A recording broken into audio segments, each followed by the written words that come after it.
Chayon.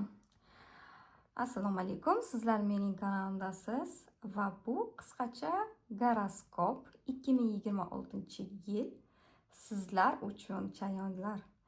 Xo'p, ijobiy tomonlari va sinovlari haqida bafurcha gaplashib o'tamiz.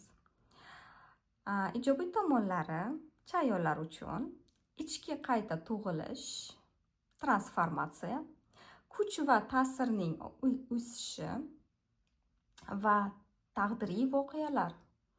Sudbanosniy deyishadi-ku. Endi sinovlaringiz qanaqa bo'ladi? Qiyinchiliklaringiz.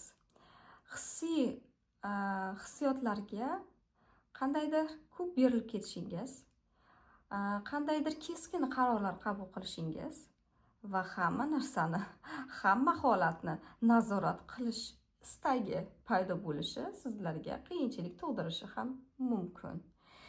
Aziz chayonlarim, YouTube kanalimga a'zo bo'lmagan bo'lsangiz, obuna bo'ling va YouTube kanalda o'zingizning burjingiz haqida goroskop 2026-yilnikini to'liq eshitgingiz kelsa, iltimos YouTube kanalimga o'ting va o'sha yerda podpiska qilib, o'z izohlaringizni qoldiring. Sizlar bilan xayrlashaman. Пока.